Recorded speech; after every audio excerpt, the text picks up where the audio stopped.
You catch me in a good mood, I'll share some stories, maybe some jokes, culture jokes, of course. And that's how we do things here. Thank you. We're going to begin, first of all, in terms of Svarim. I don't know if you both have them. If I get something to pass out, this Halacha Svarim, the red Svarim. I'm going to start from page Yud Gimel.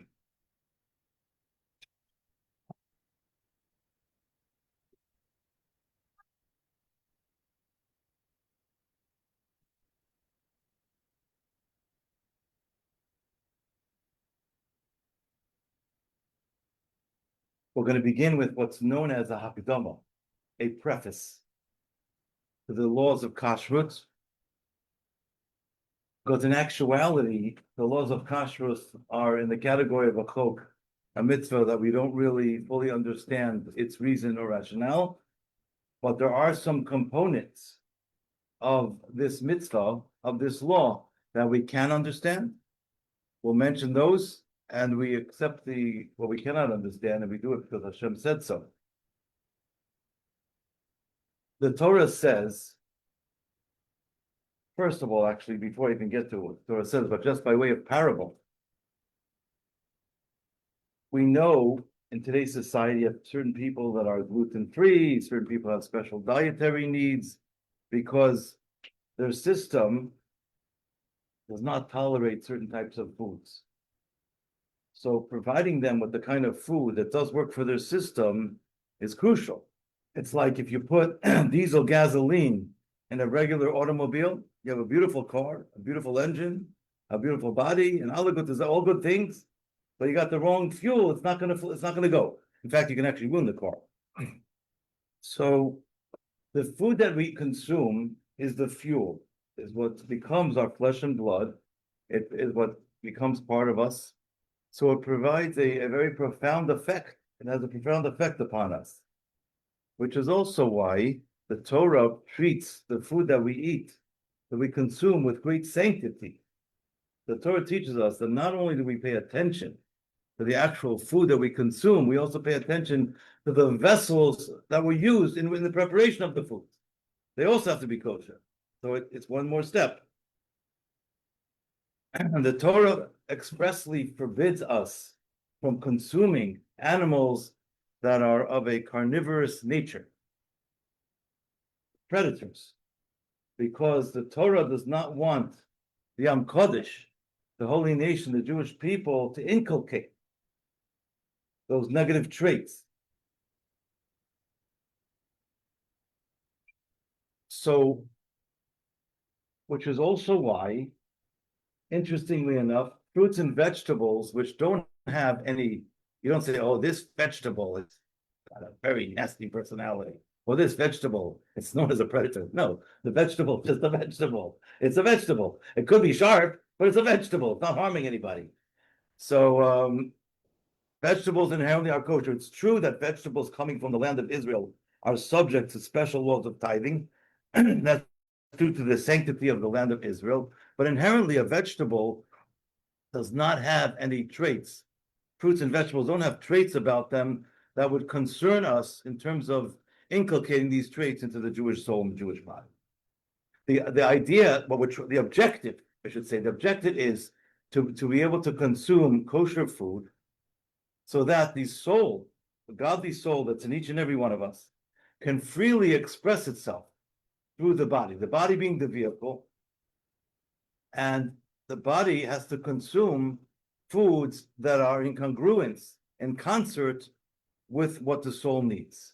So a Jewish soul needs to have kosher food to be able to have it express itself freely in the body, which is why we are told that we cannot have certain foods that have negative natures and that have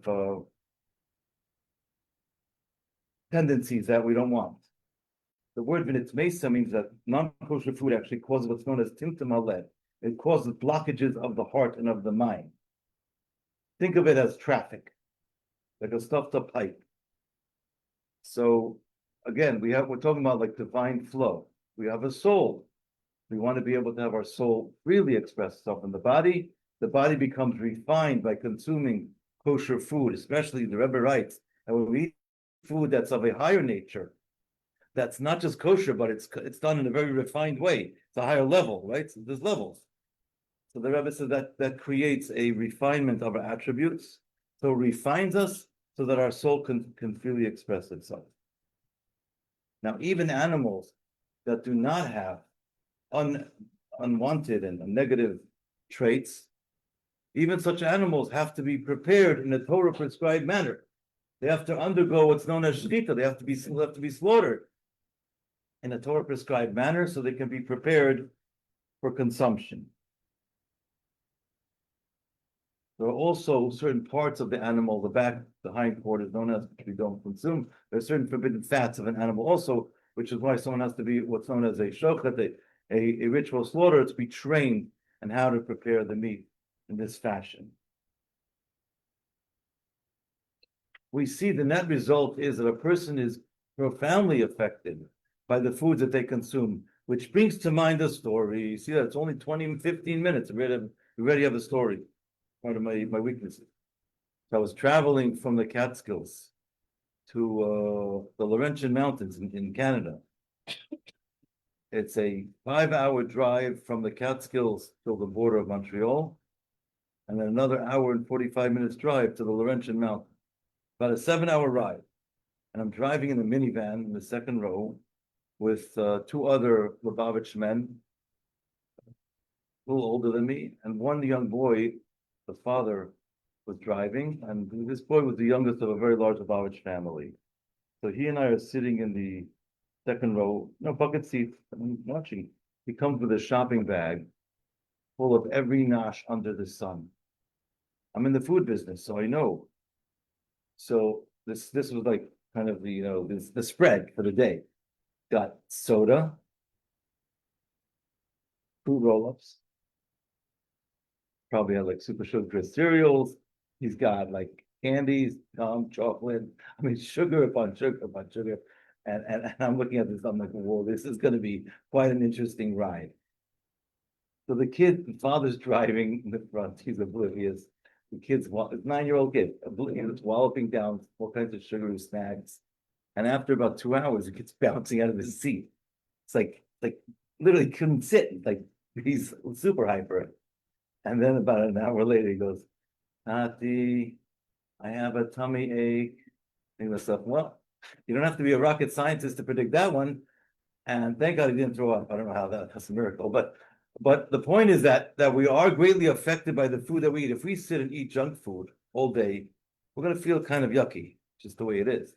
But if we eat right and we eat healthy foods, we feel good. The reason for this is because spiritually speaking, the source of everything is spirituality. Spiritually speaking, the food that we eat has a profound effect on us. That's why physically it comes down and expresses itself, that when we eat the food that we do eat, it has a very, very profound effect upon us. And that's also why the Torah teaches us that we have to have a select diet. The Ambush with a chosen nation. Okay. That's the introduction. Any questions on what I said so far? All right, now we're going to begin the first subject. That's we're on page Tezvav, page 15. We're going to begin the subject of Basa B'chalav. Basa B'chalav refers to the Torah prohibition prohibiting the mixture of kosher meat and kosher milk together. We're not allowed to mix milk and meat together. So here you have, on an individual basis, the milk is kosher, the meat is kosher, right? You can have yogurt for breakfast, what I had this morning. And then you can have a steak for dinner 6 hours later. Not a problem, it all fits. But we're not allowed to mix the two of them together. Mixing the two of them together creates something known as basa b'chalav. It's a new entity, a forbidden mixture. Now, we have certain principles that we use and we utilize to help us understand and how to study the Torah properly.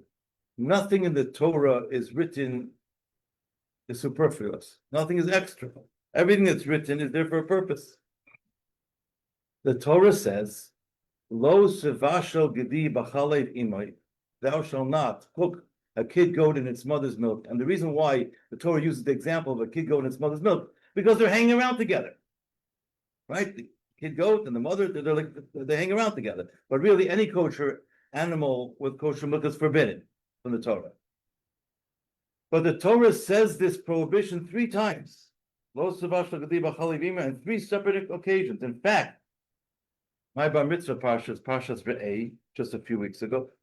And in that parsha, it speaks about it also. So I think I was destined to work in parshas from when I was born. But anyway, so it's written 3 times in the Torah, and there's obviously an implication, there's a reason for this. And the rabbis take this and they teach us. They say the fact that the Torah writes the words, writes the verse, the prohibition, thou shalt not cook a kid goat in its mother's milk 3 times, is going to teach us you're not allowed to cook them together. You're not allowed to eat them, and you're not allowed to derive benefit from them, which means you're not allowed to give that forbidden mixture to Clifford, your friendly dog. Allowed to, you're not taking out a benefit. Okay, now we're going to do it inside. That's just kind of the overview. Perek Rishein Hilchos Basar B'Cholov, Halacha Aleph. Kosa B'Torah HaKadosh, the Holy Torah writes, Lo yisivashel gedi b'chalev imay, thou shalt not cook a kid goat in its mother's milk. V'chozru ha'Torah zeh sholish kom, the Torah repeats that 3 times. Kibul chachamim zecheinu v'vracha, the rabbis of blessed memory, they teach us, Shepa machas kosuv l'inyan isur bishul. One time it's written to teach us you're not allowed to cook such a forbidden mixture. V'loimar sha'asa levashel b'chalav. You're not allowed to cook milk and meat. Upam achas kosuv l'inyan achil. One time it's written that you're not allowed to eat such a forbidden mixture. You're not allowed to eat milk and meat that were cooked together. One time it's written, you're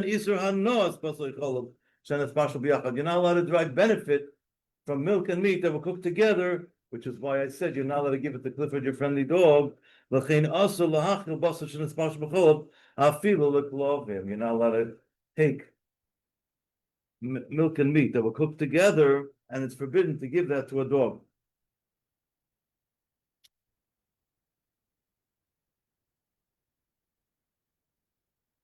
Yes. So that they give non-food to the dog, or things like canned food. Excellent question. So what do? When you have Clifford, your friendly dog, you have to get him dog food. And you're shopping in Costco, what are you going to do? Costco could be any stuff, right? It could be Petco. The answer is that we're going to learn in the next halacha that kosher milk and kosher meat and kosher milk, that's forbidden to give to a dog. Kosher milk and fowl and chicken or turkey, you're not allowed to eat it, you're not allowed to cook it, but you are allowed to have benefit from it. So if you're going to go to the store and get dog food and the ingredients say milk and turkey and chicken, whatever, it doesn't say meat, not a problem. You can give it to your dog. What happens if it does say meat? What do? Could happen, right? So now we're going to get into a very fascinating discussion. I'm going to digress for a moment, but I want to answer your question.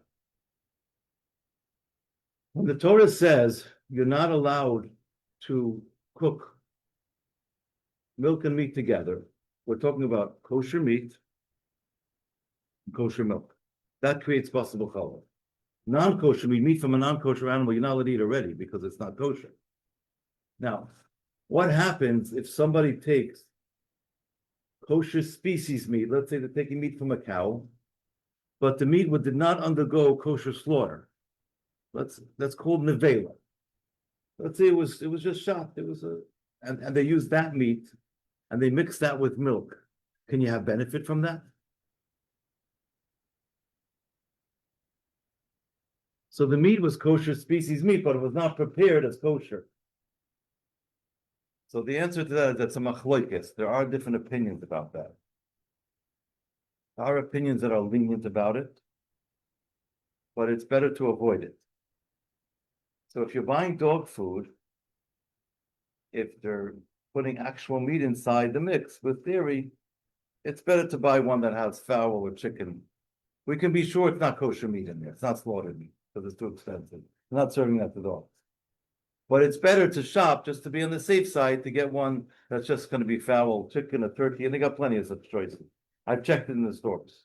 I don't have a dog, but I believe that there's plenty of such choices around. If you have further questions, feel free to reach out to me. I'll be happy to help you. But now I want to tell you another story. It's a true story. There was somebody that I know who was unfortunately incarcerated, and he kept kosher, and he was moved to a prison in the deep south. And it took a few weeks for them to arrange kosher food for him. In fact, the local shluchim, the Rebbe shluchim, the Avos Yisrael, they drove 30 minutes each way to the prison to bring him meals for like 2 or 3 weeks. Didn't get anything, just to love another fellow Jew. I drove there once, twice. I know this particular inmate, some of his relatives. And he asked a fascinating question. Until he actually was able to get proper meals, he was living off the vending machine, I don't know, granola bars and whatever they got there. You know, corn chips, all the junk food. He asked a question. He says, when they serve the meals, is he allowed to take the meal? Let's say they're serving a meat dinner, right? Meat dinner, and it's treif. It could have milk and meat together. Is he allowed to take the food, accept it, and then trade with another prisoner and say, okay, because they have a certain snack, whatever it is. I don't know. Thank God I don't know prison life, but they have a certain snack quota. And they say to this prisoner, I'll give you my supper, and you'll give me a quota for snacks. But it's a very good question, because if it's possible challah, you're not allowed to have benefit from it. But the answer is it's certainly not going to be kosher meat. And there are opinions that allow it when it's not kosher slaughtered meat. Yes. So for sure, if a person's in prison in a case of dire circumstances, for sure they could be lenient.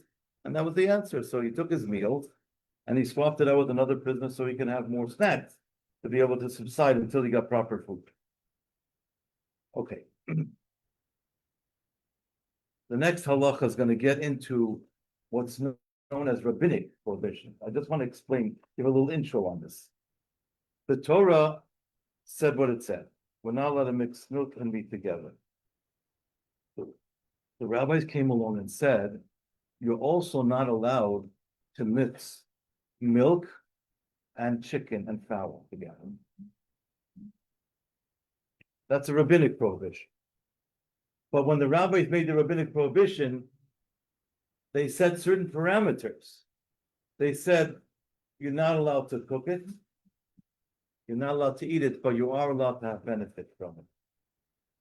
So if somebody did cook such a food, you are allowed to give it to Clifford, your friendly dog. Because again, the rabbis are the ones who set the parameters. They're the ones who said it's prohibited. So there are differences here. So we're going to go into this with that kind of knowledge. Very nice. We have an orchestra outside. It's New York life at best. 2 o'clock in the morning, sitting never sleeps. It's only 10 o'clock in the morning, right? Okay. The Torah says, now, Afsha Torah, the Torah says, Gidi, a goat. It's not saying, it doesn't mean literally just a goat.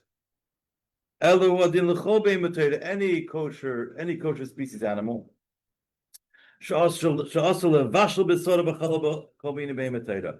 allowed to cook its flesh with any type of animal that's a kosher species animal. An animal that's tmeya, meaning a non-kosher animal. Or milk from a non-kosher animal, like camel's milk. There's no problem with bas b'cholov. You're not allowed to eat it already because it's from a non-kosher animal, but it's not a bas b'cholov issue.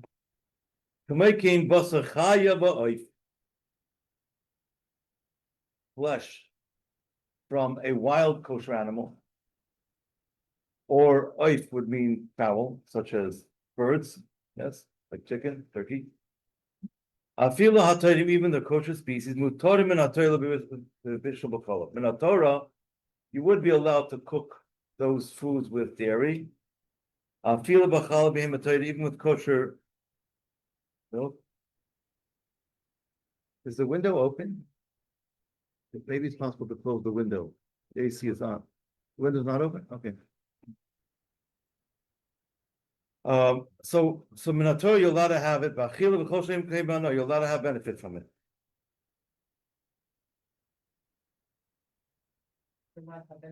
From the Torah, you would be allowed to have benefit from milk that was cooked together with chicken or fowl.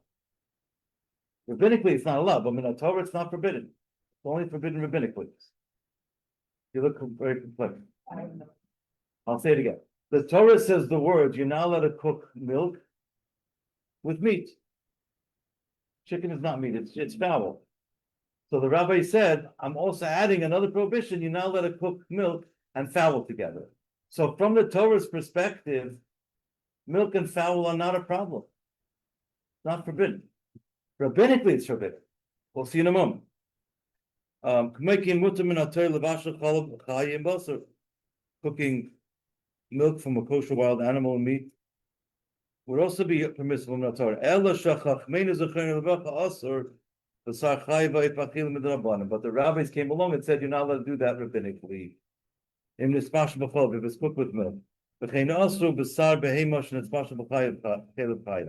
said you're also not allowed to cook or consume meat from an animal that was cooked together with milk from a kosher wild species animal. The rabbi said it's not necessary to make a basar b'chala prohibition on milk that's non-kosher species. Let's say on horse milk, horse meat, or camel meat, because it's already not kosher. We have no connection with it. It's already also from the Torah as a behemoth tmeya. It goes through. Furthermore, the rabbis prohibited you're not allowed to cook chicken, chaya, from wild animal, hema, meya, or from a non-kosher species animal, cholov with milk, mishum manas ayin. You're not allowed to, even though you're allowed to have benefit from milk and fowl that were cooked together, but you're not allowed to be the one doing it. Because it's manas ayin, it doesn't look right. It looks like, oh, a person's being. And first of all, it might look like you're cooking milk and meat, right? I'll tell you a joke about that later. Because the person looking through the window doesn't know that in cooking school this is really just fowl, it's chicken, they thought it's meat.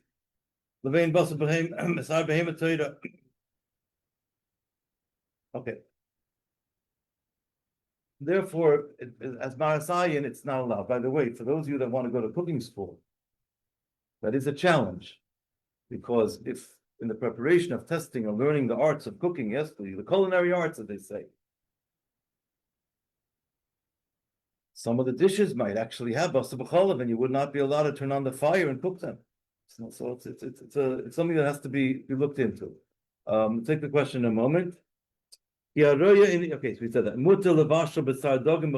Now we're going to get into another subject in a moment, and then I'll take questions. If you have, what about fish? Are you allowed to cook that with milk? The answer is, rabbinically, it's permissible. There are those that say that mixing milk with fish is considered a sakana, is unhealthy, is dangerous. The minig is that we are machmir, we don't cook, we don't consume fish and milk together. Fish and cheese, by the way, for example, a tuna melt, very important thing, a tuna melt. How could you go out with your friends without having a tuna melt? Or how could you be Jewish without having lox and cream cheese? It's sacrilegious. The answer is that the custom is only with regard to not having fish and milk itself. Milk byproducts such as cheese and heavy cream and these other delicious, whatever you want to call it, yes, those are not forbidden. Now, those are the stringent, that's a custom thing. So that's allowed. So you go to many kosher restaurants, they'll offer tuna melt, they'll offer regular cream cheese, yes, Jewish people, otherwise they'll starve. Any basar b'chol that's only rabbinically prohibited is permissible to have benefit from.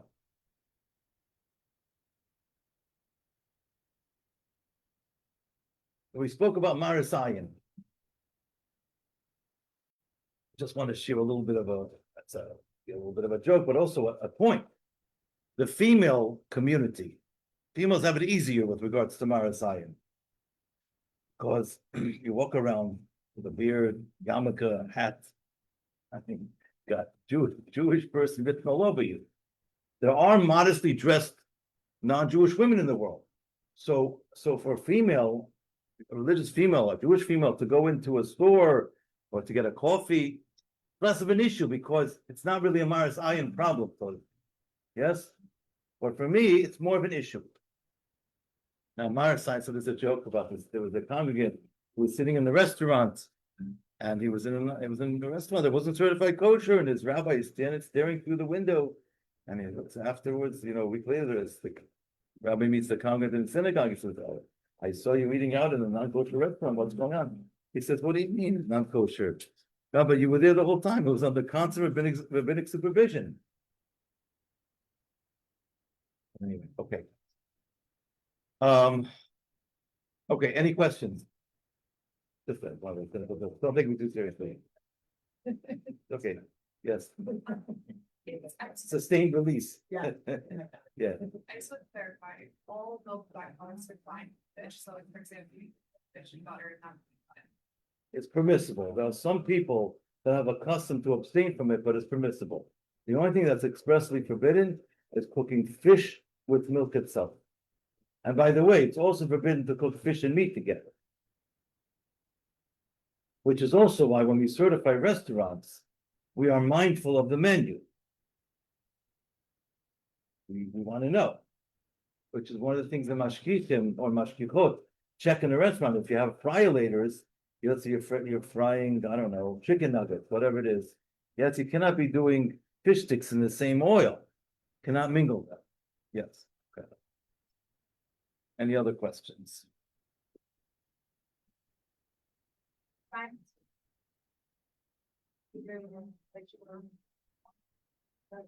Some people have a custom of having a separate dedicated fish pot. It's not a halacha, it's not a requirement. As long as the pot is clean, it's permissible to use pots from either one. Yeah. So one of the reasons why we don't use the same pot for milk and meat is because through heating, the pot itself absorbs milk or absorbs meat. Why Correct. does that not apply when it comes to fish? It's the same thing. The answer is that the reason why we don't, it's a good question, thank you for asking that. The reason why we don't have fish and milk together and fish and meat together is because it's considered to be a sakana. It's unhealthy. The unhealthy portion is the actual consumption of the two of them together. The absorption is not unhealthy. Whereas when it comes to non-kosher, I have a pot that has an absorption of dairy, I'm forbidden from taking that absorption and putting it into meat, because that creates a bas b'chol issue. Here the focus is different. I'm not allowed to have them together because it's unhealthy as a mixture.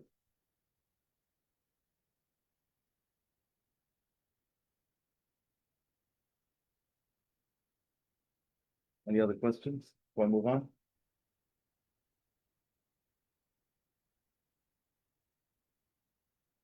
Story time.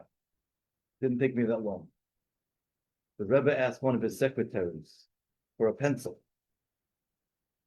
And the secretary could only find a pencil that was heavily sharpened down, it was like this long.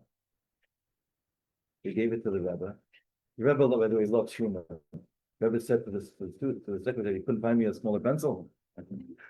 So the secretary went out and then bought the Rebbe a giant pencil, like they have in amusement parks, like the 2-foot long one. And he gave it to the Rebbe, and the Rebbe smiled broadly. The Rebbe loves humor. My father, blessed memory, had a very close relationship with the Rebbe. And my father was a scientist. So when my father came to the Rebbe in 1961, the Rebbe gave my father a lot of personal attention. My father was called into Yechidus 2 times. The Rebbe was not even wearing a hat. It was like a father and son relationship, very unusual. What the Rebbe told my father, they were talking about their experiences in university. My father was a college student. By the way, parenthetically, my father told me that when the Rebbe told me about what I was studying in science, we talked about it, and my father said, these are his words. He said, the Rebbe knew more about what I was studying than I knew myself, and the Rebbe told me where to look deeper in that subject. But anyway, the Rebbe told my father that when he was in university, the Rebbe speaking about himself, there was a professor, Jewish professor named Nurtz, who was a Nobel Prize laureate in economics. And he was teaching an introductory course of economics in Sorbonne. The Rebbe went to university. The Rebbe said to my father, I couldn't understand, why is a professor who is a Nobel Prize laureate, why is he teaching an introductory course?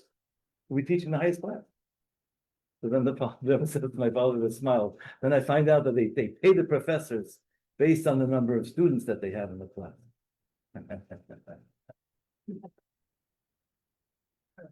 My parents got engaged in 1964 in the New Base Talmud. They got married 3 months later, Yom Tishrei. So right outside the Rebbe's room, at that time, my father was studying crystal growth in his scientific studies. So they wrote to the Rebbe gave an answer, let's come on Shidduch. And they were standing outside the Rebbe's room. The Rebbe came out, they said L'chaim. And then the Rebbe said to my father with a smile, now's no time to think about crystal growth. The Rebbe just connected with people in a very, very loving way, in a very humanistic, loving, and grounded way. That's Torah. All right, I love stories. You'll just have to bear with me. Okay, I'm also going to say a joke. Rabbis talk a lot. Sometimes. So there was this rabbi who was long-winded. He wasn't a Chabad rabbi. He was a clean-shaven rabbi, like a more young Israel style rabbi. And he used to give long sermons. He cured insomnia for many of his constituents. They would sit in the shul and they would take a nap for hours. One Friday night, he comes to shul with a big bandage on his face. After davening, the congregation goes up to the rabbi and says, "Good Shabbos." One congregant says to the rabbi, "Rabbi, tell me, what happened? I see you have a big bandage on your face." So the rabbi says, "It was Friday afternoon and I was busy thinking about my speech. I wasn't concentrating while I was shaving and I cut my face." So the congregant flips back to the rabbi. "Rabbi, next time concentrate on your shaving and cut the speech." All right, let's go weiter. Now, we're going to talk about, so until now we spoke about the actual prohibition of alcohol. Now we're going to get into, we're digressing. What about actual absorption into vessels? Yes, because we said the vessels themselves are affected by the food preparation process and they have to be kosher as well. So we're up to Halacha Gimel, page Tes Zayin. Absorption, not through actual cooking.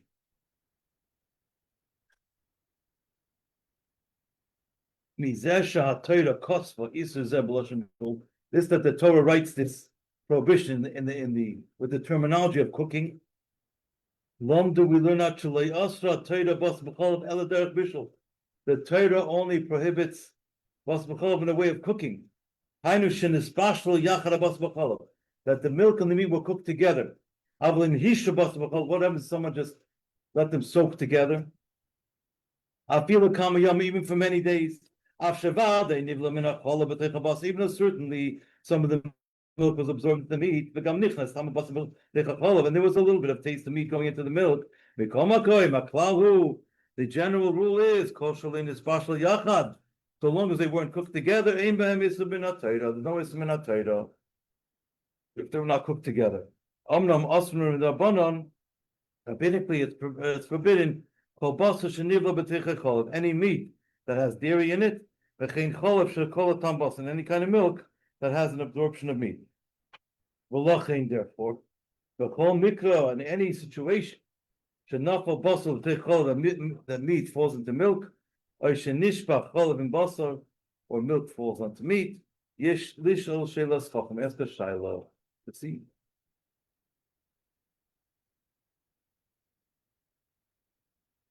One more halacha. Dalit. Nimtzenu lemedim. The net result is she'ein isa basam b'chol min haTorah elem kein nisbashal b'sar behema Torah imchale behema tahira.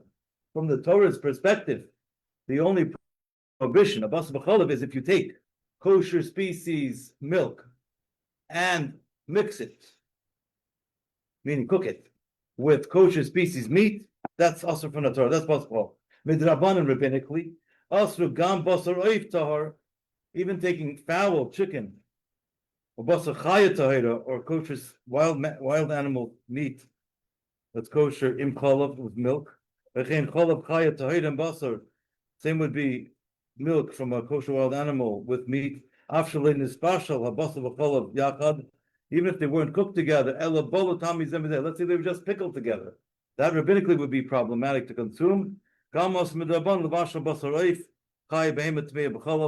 not allowed to cook chicken or meat from a wild animal or meat from non-kosher meat with milk, because the latter case would be a case of maras ayin, but the first two cases are you're not allowed to do it because they prohibited possible there in that case. But you are allowed to have benefit from it. So when you're shopping for dog food for Clifford, your friendly dog, you can for sure buy any dog food that doesn't say meat in it, just says chicken or turkey, whatever. That's no problem. If it does say meat in it, it's almost guaranteed not to be slaughtered meat. And or if it has pork in it, it's not even kosher species meat. That's also not problematic. If you have any questions, you can call your rabbi for further guidance. Okay, we have 2 more minutes left. Any questions?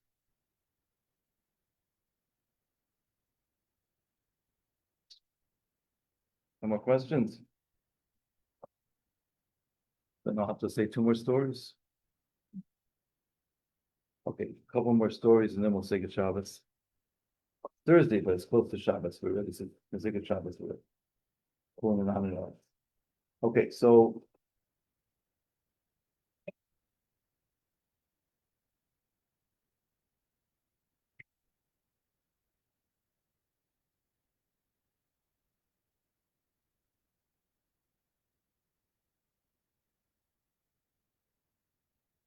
by JJ had a very close relationship with the Rebbe. He's the one who orchestrated and he was like the spokesman for Lubavitch. The previous Lubavitch Rebbe said about Rabbi JJ and his brother Avram, at that time they were teenagers, 2 American boys. They said these 2 brothers could conquer the whole America. They're very energetic people, very talented. So Rabbi JJ had a close relationship with the Rebbe. One time the Rebbe asked him to do something, and he said to the Rebbe, I don't want to do it. So the Rebbe said to him, if you're my chassid, you have to listen. Otherwise, what are you doing here? But he said to the Rebbe, I don't feel like I'm a chassid by my Rebbe. I feel like I'm a son by my father. He got away with that. I think most people didn't get away with that. Another time he asked the Rebbe about a certain matter, and the Rebbe said to him, which was an answer the Rebbe gave many times, according to the advice from those that know you very well, trusted advisors. Yes. So he leaves the Rebbe's holy presence, and he thinks about it for a couple of days, and he concludes that there's no such thing in the world as a person who I trust and who knows me like the Rebbe. So it goes back to the Rebbe. He says, I thought about this matter for several days. There's nobody in the whole world that knows me and I trust implicitly like the Rebbe. Please tell me what to do. And the Rebbe told me what to do. Have a wonderful rest of the week. Mitzvah Hashem, we'll see you next Friday. Welcome to all you new to the class. Are you Mrs. Silverman? No. Oh, please. Oh, welcome. I was here last year. Oh, you were last. Okay, great. So you're from? Welcome. I have a brother in Pasadena. Yeah, close enough. And a sister in Pasadena. Miri Del Rey. That's The first step, very nice. who's the rabbi now? His brother's the My brother's in Pasadena. rabbi now. Yeah, yeah. Yeah, okay. Have a good week, and Mitzvah Hashem will continue next Friday. Rabbi Azza will be here tomorrow, Mitzvah Hashem. Thank you.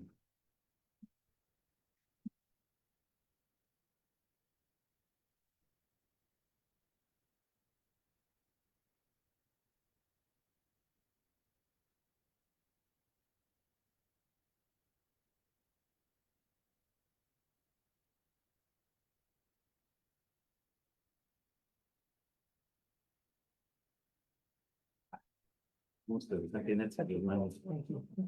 Wow, amazing. Thank you. Yeah, I did look at it for a long time. Wow.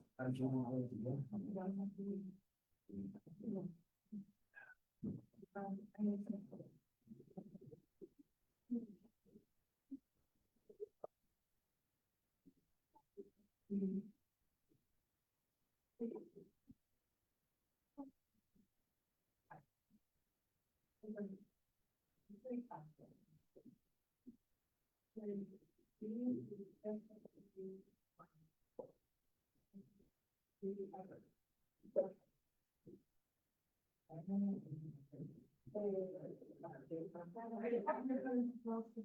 yeah, absolutely.